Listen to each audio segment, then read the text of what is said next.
وہ اس کی وجہ یہ ہے کہ اتنا انویلڈی قسم کا سسٹم ہے کہ آپ جو ہم چیزیں چاہتے ہیں نا, ہمارا پرابلم تو ٹوین ڈیفیسٹس ہے, ایک طرف کرنٹ اکاؤنٹ ہے, دوسری طرف فسکل ہے.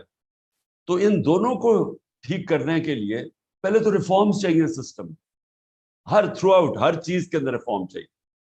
لیکن جو میں سب سے پہلے جو شارٹ ٹرم کی آپ بات کر رہے ہیں نا شوکت, سب سے جو ہم امیڈیٹ اگر ہم کہیں سے ریلیف مل سکتی ہے, کیونکہ دو ہی پرابلمز ہو جاتے ہیں. سب سے بڑا پرابلم تو ڈالر کا ہوتا ہے, ہمارا روپیہ گرنا شروع ہو جاتا ہے, اس سے انفلیشن بڑھنی شروع ہو جاتی ہے, اس سائیکل کے اندر ہی ہم پھنسے ہوئے ہیں, اور اس کی وجہ سے انویسٹمنٹ نہیں آتی.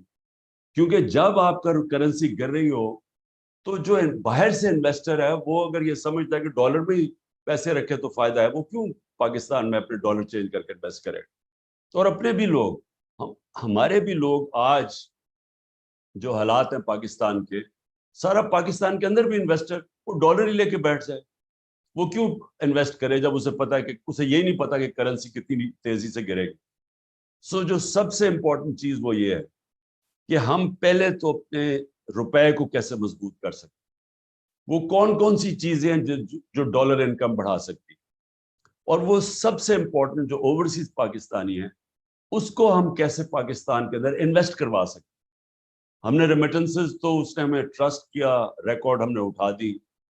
روشن ڈیجیٹل بائی دا وے 1.5 سال کے اندر تقریباً 5.5 ارب ڈالر آ گیا تھا, اور وہ تیزی سے بڑھ رہا تھا, یعنی تیزی سے گرو کر رہا تھا.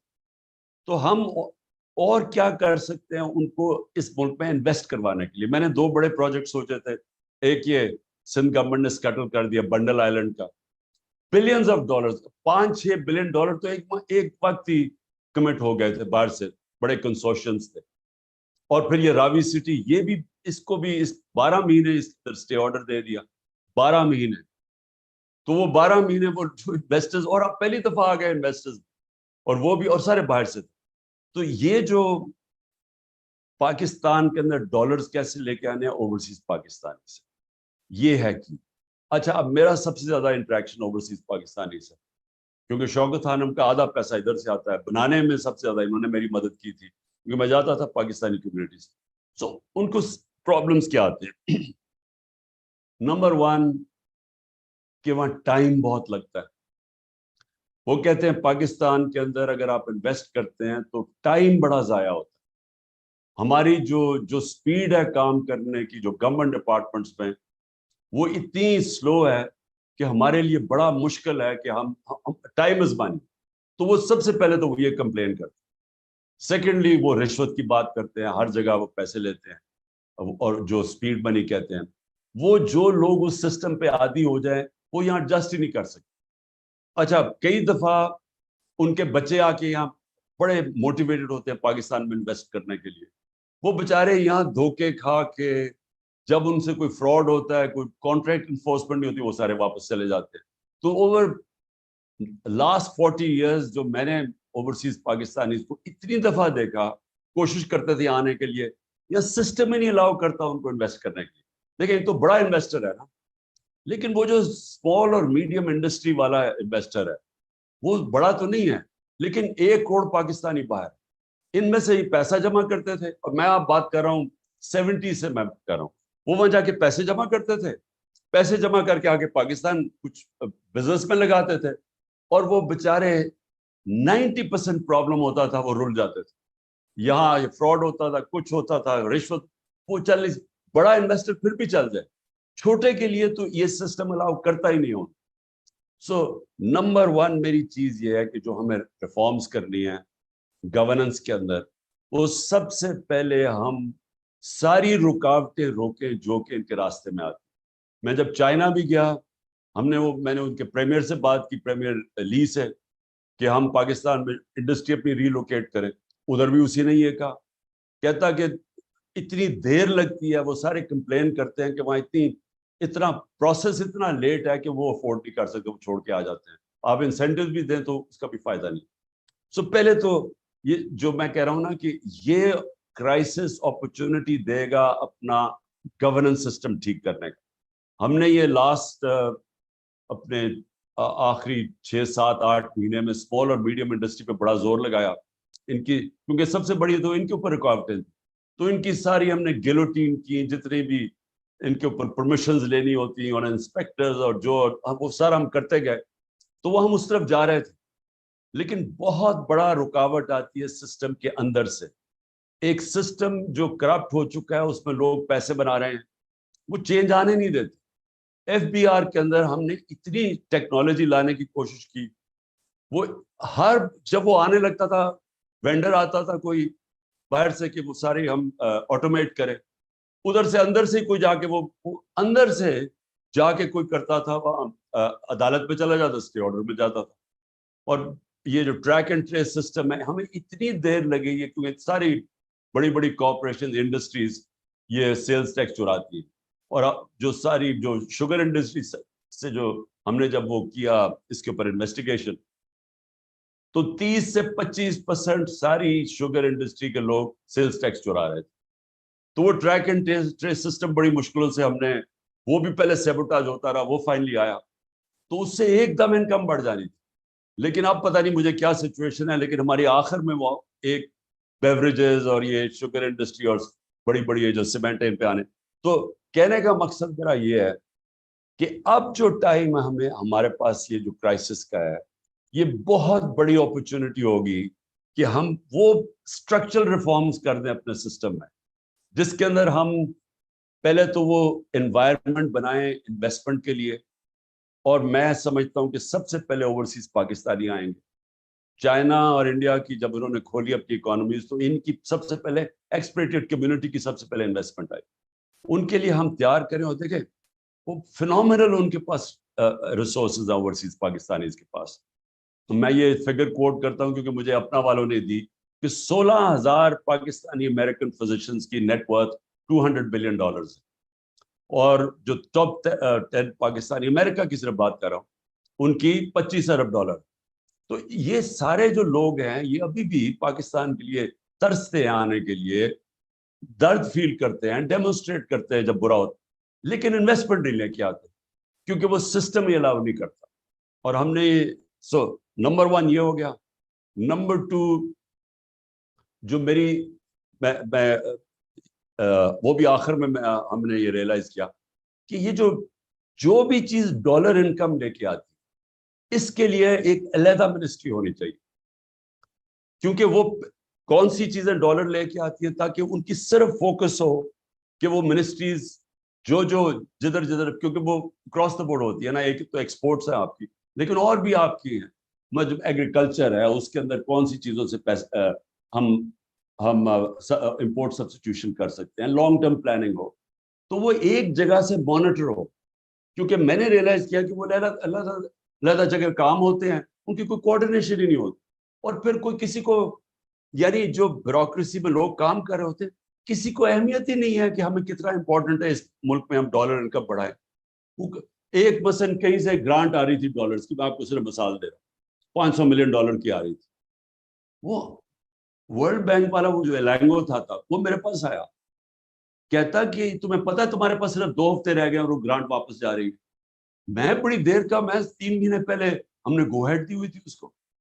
تو میں نے جب چیک کیا, ایک سیکشن آفیسر نے آبجیکشن لگا دی تھی اس کو, گرانٹ آ رہی ہے $500 ملین کی, اس آبجیکشن کی وجہ سے وہ صرف 2 ہفتے رہ گئے تھے, وہ گرانٹ واپس جا رہی تھی. تو یعنی ایسے لگتا ہے کہ لوگوں کو سمجھ ہی نہیں ہے کہ کتنی امپورٹنٹ ہے اس ملک کے اندر ہماری ایکسپورٹ ارننگز یا ڈالر انکم.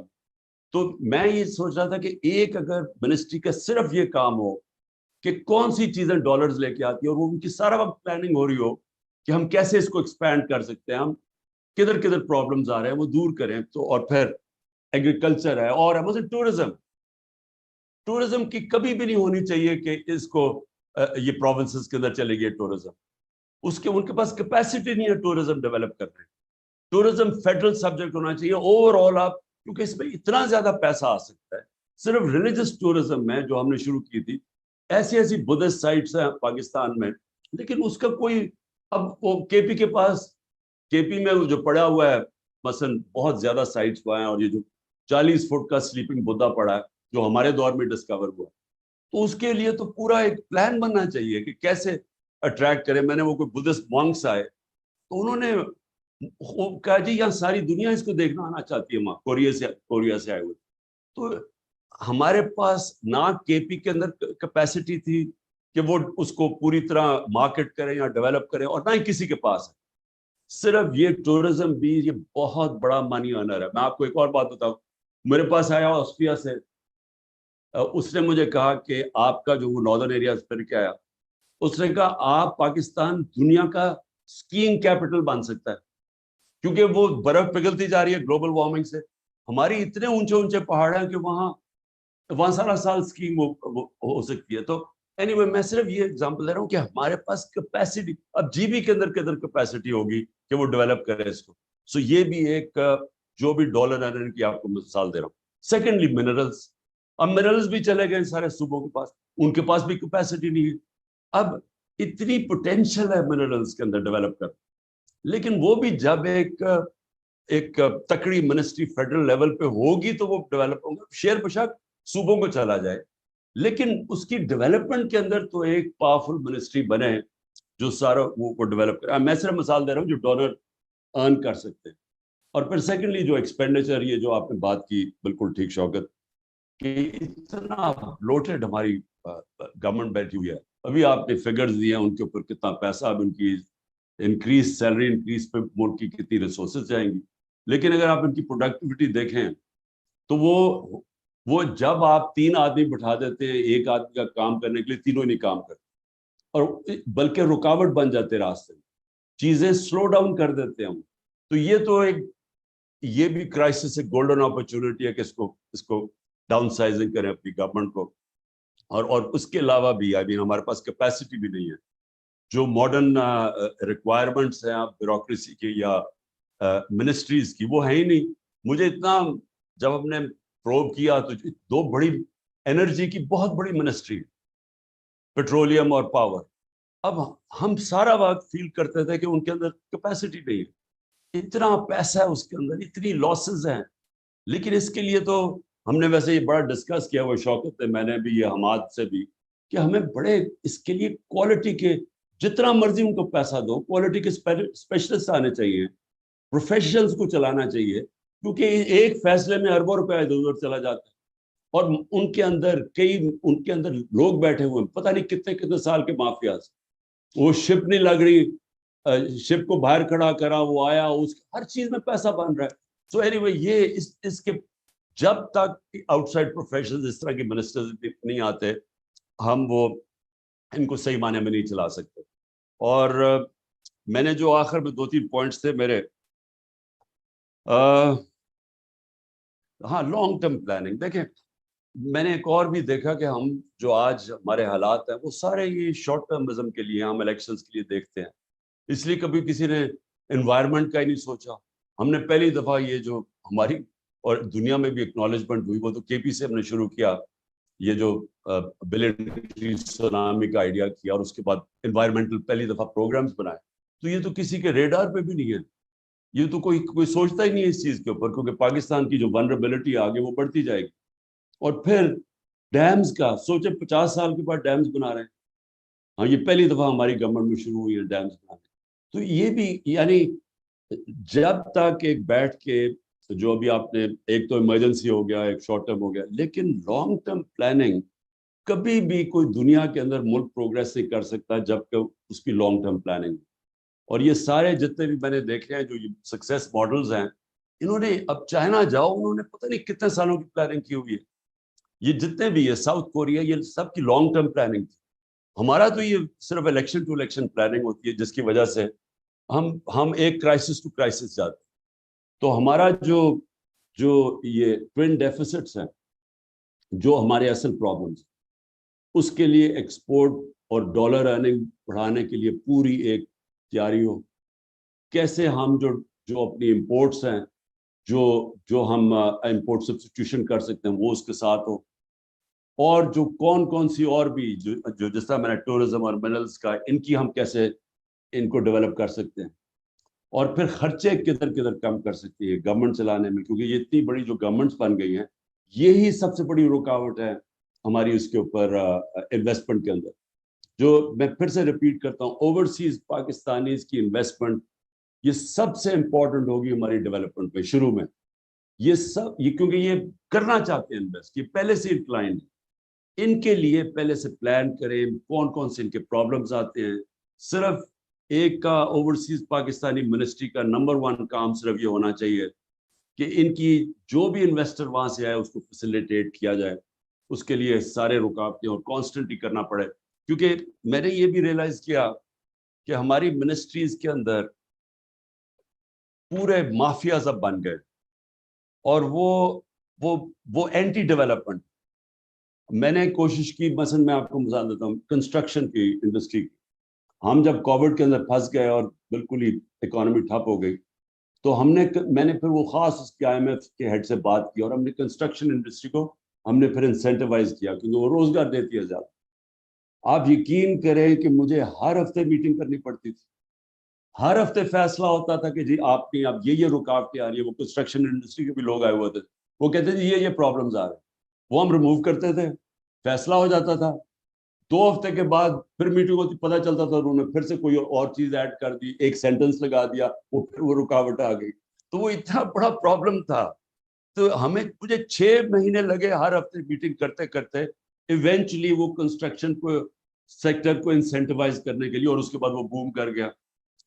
جو سب سے بڑا پرابلم ہے نا وہ ہے اسمال اور میڈیم انڈسٹری. وہ ان کے اتنی زیادہ پرابلمز ڈالتے ہیں ان کے راستے میں, کیونکہ ان سے بھی ہماری میٹنگز ہوتی تھی. اچھا وہاں بھی یہی ہوتا تھا. اور ایف بی آر کے اندر اچھا آپ کہتے جی یہ چیزیں کم کریے, ٹیکس کر دیں, انسینٹیوائز کریں, وہ تھوڑی دیر کے بعد وہ کوئی اور لائن ڈال کے پھر وہ ٹیکس لگا دیتے. یعنی بھیا ٹیکس نہیں لگاتے تھے, اپنی پاور چھوڑتے نہیں تھے. تو اس کے لیے اب جو سچویشن ہے, اور ہم طاقتور نہیں تھے, وہ جا کے پتہ نہیں اسٹے لے لیتے تھے ہر جگہ. اگر گورنمنٹ تکڑی آتی ہے اور وہ پبلک کے مینڈیٹ سے آتی ہے, صرف وہی آتے ساتھ یہ اس کرائسس کو سامنے رکھتے لوگوں کو پریپیئر کر کے یہ ریفارمز کرے, جس میں جو گورنمنٹ کارپوریشنز بھی ہیں. لیکن میں انفارچونیٹلی اس وقت سچویشن کیا جو یہ اس وقت اسٹیبلشمنٹ کر رہی ہے, وہ اس کا اپوزٹ کر رہی ہے. وہ پوری کوشش کر رہی ہے کیونکہ مضبوط گورنمنٹ آ جائے. وہ سب سے زیادہ ابھی پالیسی صرف ایک ہی ہے کہ کسی نہ کسی طرح تحریک انصاف نہ آئے. اب اگر تحریک انصاف نہیں آئے گی تو کون آئے گا؟ یہی کھچڑی ہے. یہ شوکت ترین کا کزن وہ ایک تیار ہو رہا ہے, ایک اور کھچڑی پک رہی ہے وہاں. تو یہ جب سارے مل کے آ جائیں گے تو مجھے بتاؤ انہوں نے گورننس کیا دے رہی ہے؟ یعنی وہ بالکل ہی اپوزٹ ہے جو ملک کی ضرورت ہے. ملک کی ضرورت ہے اسٹرانگ گورنمنٹ. یہ جو لے کے آ رہے ہیں وہ مور آف دا سیم. یہی لوگ ہیں نا, یہ ان میں ایک دو اور ریلوکٹے ایڈ ہو جائیں گے, لیکن وہ گورننس کیسے پرووائڈ کریں گے؟ کیونکہ انہوں نے ابھی تک ایک تو ریفارم کی نہیں ہے, نہ ہی یہ کر سکتے ہیں. سو اس لیے انفارچونیٹلی جس طرف ہم ڈائریکشن جو ملک کا جا رہا ہے, میں 1 سال سے لگا ہوا ہوں کہ ایک ہی طریقہ ہے الیکشن کرواؤ. الیکشن کرواؤ گے تو پولیٹیکل سٹیبلٹی آئے گی. جب تک پولیٹیکل سٹیبلٹی آئے گی اکانومی نے سٹیبلائز نہیں کرنا. اور وہی ایک کام کو اس کا الٹا کر رہے ہیں. اب کہہ رہے ہیں جی اکتوبر میں الیکشن کروانا ہے. اب کہہ رہے ہیں کہ اکتوبر میں بھی شاید الیکشن نہ ہو, اگلے مارچ پہ چلا جائے. وہ کیوں چلا جائے؟ کیونکہ جب تک PTI کرش نہیں ہو جاتی انہوں نے الیکشن نہیں کروانا. اب مجھے یہ بتاؤ کہ جن کی سوچ یہ ہے وہ پاکستان کو تو نہیں سوچ رہے, کیونکہ پاکستان کا تو جس طرح ہم سب جانتے ہیں, جس طرح یہ جاوید نے بڑی اچھی بات کی کہ پولیٹکس اور اکنامکس تو ساتھ ساتھ جاتے ہیں. تو یہ اگر اس سچویشن کے اندر ہمارے پاس پولیٹیکل سٹیبلٹی نہیں آتی تو نہ یہاں کوئی ریفارمز ہو سکتی ہے, نہ ہم اس کرائسس سے نکل سکتے ہیں, نہ ان کے پاس کوئی روڈ میپ ہے. اب ان کے پاس تو کوئی روڈ میپ ہے ہی نہیں, جو ہوتا نظر آ جانا تھا اب تک. پلس نہ کوئی ٹرسٹ کرتا ہے. اور جو میری فیلنگ ہے کہ ہمیں جو شارٹ ٹرم میں بوسٹ ملے گی وہ اوورسیز پاکستانی سے, وہ تو سب سے پہلے روشن ڈیجیٹل سے پیسہ کم ہو گیا, ریمیٹنسز گرنی شروع ہو گئی. انہوں نے تو انویسٹ کرنا نہیں ہے. اور وہ کیوں انویسٹ کریں گے جب ان کی ساری لیڈرشپ کے اربوں ڈالر باہر پڑے ہوئے ہیں, اپنے پیسے باہر رکھے ہوئے ہیں, اور لوگوں کو کہہ رہے ہیں کہ پاکستان, وہ انویسٹ نہیں کرنے لگے. تو ہے ہی صرف ایک سلوشن کہ ہماری جو ریفارم پروگرام کی بگننگ ہوگی وہ ہوگی تب کہ فری اینڈ فیئر الیکشنز ہوں, ایک پبلک مینڈیٹ سے گورنمنٹ آئے, اور پھر وہ سرجیکل ریفارمز کرے, پبلک کو اپنے ساتھ لے. پبلک اس ملک کی بڑی تکڑی ہے. اگر ہم پبلک کو صرف یہ سمجھا دیں کہ آپ کو یہ مشکل پیریڈ گزرنا پڑے گا جب تک یہ ریفارمز چلتی رہی ہیں, میرے خیال میں پبلک ساتھ چلے گی اگر وہ گورنمنٹ کو ٹرسٹ کرتے ہیں.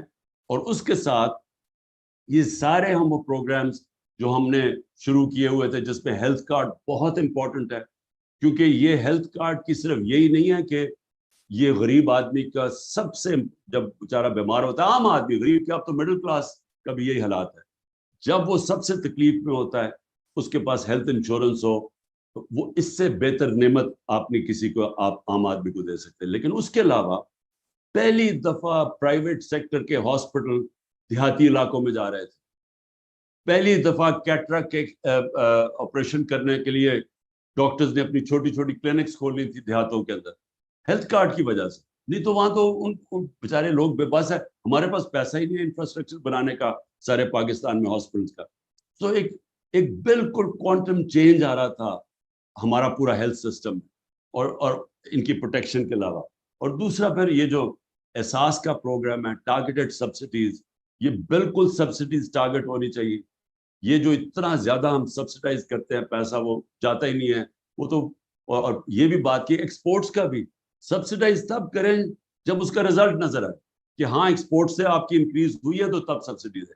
سو یہ جو اب تک سبسڈائز کرنے کے پروگرامز ہیں, اس کو بالکل چینج کرنا چاہیے. اور ثانیہ نے یہ جو یہ نچلے طبقے کے لیے ٹارگیٹڈ سبسڈی, وہ بڑا, میں نے اس کی پریزنٹیشن دیکھی ہے, زبردست پروگرام اس نے بنایا. اور اس کے علاوہ یہ جو, سو ہم نچلے طبقے کو اگر دھیان کر لینا, کیونکہ یہ مشکل وقت میں ان کے اوپر پریشر نہ پڑے, تو اس کے بعد میرے خیال میں یہ قوم تیار ہو جائے گی یہ اس ریفارم پروگرامز کے لیے. تو میں سب کا شکریہ ادا کرنا چاہتا ہوں, کیونکہ آپ کی, مجھے آج کل آپ کو پتہ ہے کہ مجھے ٹائم نہیں ملتا, کیونکہ میں لاء سیکھ رہا ہوں. اب میں اتنی زیادہ عدالتوں میں جا چکا ہوں کہ میں بڑا ایکسپرٹ بن جاؤں گا لاء کا, تو اس لیے مجھے اتنا وقت نہیں ملا. لیکن میں انشاءاللہ یہ تھوڑا سا پریشر ایز ہوتا ہے تو ہم شوکت یہ ریگولر میٹنگز کریں گے. میں ابھی بھی کنونسڈ ہوں, وہ ابھی ہم بات نہیں کریں گے اس کے اوپر, لیکن میں کنونسڈ ہوں کہ تھوڑا سا out of the box thinking کرنی پڑے گی کہ یہ جو ہمارا روپیہ گرتا ہے اور یہ جو اس کے ساتھ انفلیشن آتی ہے, یہ جو سب سے بڑا پرابلم ہے, اس کے اوپر تھوڑی سی out of the box thinking جو ہے, اس کے اوپر اور ڈبیٹ چاہیے. کیونکہ وہ جو ہمارا دوست ہے, وہ پورا پیپر اس نے بنا کے ابھی مجھے بھیجنے لگا, جو میں آپ سب کے اندر سرکولیٹ کروں گا. اس نے وہ بڑا کمپریہنسو ایک پروگرام بنایا کہ اس کے خیال میں کرنٹ سچویشن میں ہم کیسے نکلیں گے. اوکے جی, تھینک یو, بہت شکریہ.